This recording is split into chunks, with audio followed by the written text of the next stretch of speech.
Our secret taste recipe is to cook with lemon care. Kutties Healthy Samayal. Hello friends, welcome to Kutties Healthy Samayal. Be positive, be healthy. நம்ம சேனலை subscribe பண்ணாதவங்க subscribe பண்ணிவிட்டு பக்கத்தில் இருக்க bell பட்டனை click பண்ணிக்கோங்க. All ஆப்ஷனை click பண்ணுங்கள். அப்போ தான் நாங்கள் போடுற எல்லா வீடியோஸோட நோட்டிஃபிகேஷன்ஸ் உங்களுக்கு வரும். இது வரைக்கும் சப்ஸ்கிரைப் பண்ண எல்லாருக்கும் தேங்க்யூ ஸோ மச்.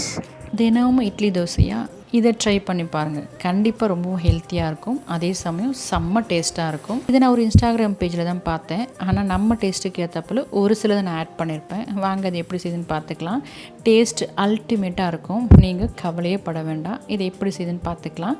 இதுக்காக 2 கப் அளவுக்கு அரிசி மாவு எடுத்துக்கிறேன். இது பச்சரிசி புழுங்கரிசி எதுவாக இருந்தாலும் உங்களுக்கு எது அவைலபிளோ அதை எடுத்துக்கலாம். இதை ஆட் பண்ண பிறகு இதுக்காக முதல்ல 1 கப் தண்ணி எடுத்துக்கிறேன். அது மொத்தமாக நம்ம ஆட் பண்ணாமல் கொஞ்சம் கொஞ்சமாக நம்ம தெளித்து தான் ஆட் பண்ண போகிறோம்.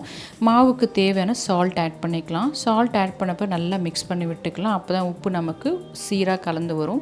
இப்போ நாம் தண்ணி கொஞ்சம் கொஞ்சமாக தெளித்து நாம் பிசைஞ்சிக்க போகிறோம். 1 கப் தண்ணி எடுத்து வச்சுருக்கேன். கொஞ்சம் கொஞ்சமாக நம்ம தெளித்து நல்லா மிக்ஸ் பண்ணி விட்டுக்கலாம். எனக்கு இன்றைக்கி 1/2 கப் தண்ணி தான் தேவைப்பட்டது. நம்ம எடுக்கிற மாவை பொறுத்து தண்ணியோட அளவும் தேவைப்படும். அதனால தான் கொஞ்சம் கொஞ்சமாக தெளித்து நம்ம மிக்ஸ் பண்ணோம்னா நமக்கு தேவையான அளவு கரெக்டாக இருக்கும். ரொம்ப நமக்கு தண்ணி ஆகிடக்கூடாது. பாருங்கள், இந்த பதத்தில் இருக்கணும். நம்ம எடுத்து பிடிக்கும்போது கொழுக்கட்டப்போ நமக்கு வரும். அடுத்து உதிர்த்து அப்படியே உதிர்ந்துடும். இந்த ஸ்டேஜ் நமக்கு கரெக்டான கன்சிஸ்டன்சியாக இருக்கும். இது நமக்கு போதும். இப்போ இது ஒரு 15 மினிட்ஸ் நம்ம ஊற வச்சிடலாம். இது ஊற டைமில் இதுக்கு தேவையான மற்றதெல்லாம் நம்ம ரெடி பண்ணிக்கலாம். இப்போ இது ஊறட்டும். இதற்கு தேவையான தேங்காய் ரெடி பண்ணிக்கலாம். இதற்காக 1/2 மூடி தேங்காய் எடுத்திருக்கேன். அதை சின்ன சின்ன பீஸாக கட் பண்ணி அது கூட 2 ஏலக்காய் சேர்த்து அரைச்சி வச்சுக்கிறேன். இதுவும் ரெடியாக இருக்குது. இப்போ நாம் மாவு நல்லா ஊறி இருக்குது. இதோட சேர்க்க வேண்டியதை பார்த்துக்கலாம். இதுக்காக ஒரு 1/2 கப் அளவுக்கு பால் பவுடர் ஆட் பண்ணிக்கிறேன். இதை ஆட் பண்ணும்போது உங்களுக்கு டேஸ்ட் ரொம்ப நல்லாயிருக்கும். ஸோ பால் நல்லா மிக்ஸ் ஆகிற வரைக்கும் நம்ம கலந்து வச்சுக்கணும். அப்போ தான் நமக்கு எல்லாம் ஸ்ப்ரெட் ஆகி ஈவனாக இருக்கும். இப்போ இது கலந்தாச்சு. இதோட நான் ஒரு 1/2 கப் அளவுக்கு கேரட் துருவி வச்சுருக்கேன். அதையும் நம்ம ஆட் பண்ணிக்கலாம். இது கூடவே நம்ம அரைச்சி வச்சுருக்க தேங்காய் ஆட் பண்ணிக்க போகிறோம். 1 கப் அளவுக்கு தேங்காய் ஆட் பண்ணோம். அதில் கொஞ்சம் தேங்காய் மட்டும் தனியாக எடுத்து வச்சுருக்கேன். இப்போ இதை நல்லா நம்ம மிக்ஸ் பண்ணி விட்டுக்கலாம். இதெல்லாம் மிக்ஸ் ஆகி வந்த பிறகு இது கூட 1 ஸ்பூன் அளவுக்கு நெய் ஆட் பண்ணிக்கிறேன். நெய் ஆட் பண்ணி நல்லா நம்ம மிக்ஸ் பண்ணி விட்டுக்கலாம். இப்படி நெய் ஆட் பண்ணி அவிக்கும்போது புட்டு ரொம்ப நல்ல ஃப்ளேவராக இருக்கும். இப்போ எல்லாம் நல்லா மிக்ஸ் ஆகி வந்த பிறகு இதை நம்ம வேக வைக்க போகிறோம். இன்றைக்கி நான் இட்லி தட்டில் தான் வைக்கிறேன். இட்லி தட்டில் கொஞ்சமாக அதை நம்ம எடுத்து வச்சுருக்க தேங்காயை இது போல் அப்ளை பண்ணிக்கலாம். நீங்கள் யூஸ்வலாக புட்டு எப்படி வேக வச்சு எடுப்பீங்களோ அந்த மெத்தட் யூஸ் பண்ணிக்கலாம். சில பேர் புட்டு கூட யூஸ் பண்ணுவாங்க, சில பேர் காட்டன் கிளாத்தில் யூஸ் பண்ணுவாங்க. நாங்கள் எப்போவுமே இப்படி இட்லி பாத்திரத்தில் தான் புட்டு வேக வச்சு எடுப்போம். ஸோ அது போல் நான் இட்லி பாத்திரத்தில் கொஞ்சமாக தேங்காய் அப்ளை பண்ணி அது மேலே கலந்து வச்சுருக்க புட்டு மாவு இது போல் நான் ஆட் பண்ணிக்கிறேன். அவ்வளோதான். இந்த தட்டு நம்ம அப்படியே இட்லி பாத்திரத்தில் வச்சு ஒரு 15 to 20 மினிட்ஸ் வேக வச்சு எடுத்துக்கலாம். இதுவே நமக்கு கரெக்டாக இருக்கும். பாருங்கள், புட்டு நல்லா நமக்கு வெந்து வந்துருச்சு.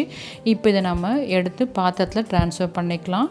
நான் இன்றைக்கி சொல்லியிருக்க அளவுகள் 4 பேர் தாராளமாக சாப்பிட்லாம்.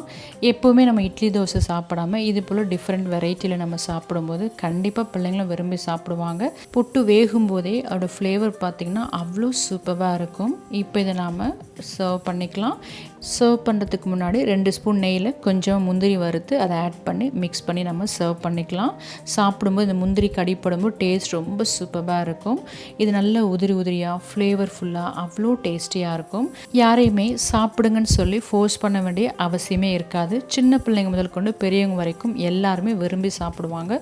அந்த அளவுக்கு செம்ம டேஸ்டியாக இருக்கும். ரொம்ப ஹெல்த்தியானதும் கூட. எல்லாத்தையும் நம்ம உடச்சி நல்லா மிக்ஸ் பண்ண பிறகு இது கூட இன்னும் ஸ்வீட்னஸ் ஆட் பண்ணுறதுக்காக 3 டீஸ்பூன் அளவுக்கு சுகர் ஆட் பண்ணிக்கிறேன். நம்ம ஆல்ரெடி 1/2 கப் அளவுக்கு பால் பவுடர் ஆட் பண்ணியிருக்கோம். பட் கொஞ்சமாக நீங்கள் சுகர் ஆட் பண்ணிங்கன்னா டேஸ்ட் ரொம்ப நல்லாயிருக்கும். இதில் ஆட் பண்ணுற சுகர் வந்து உங்கள் டேஸ்ட்டுக்கு ஏற்ற போல் கூட குறைய ஆட் பண்ணிக்கலாம்.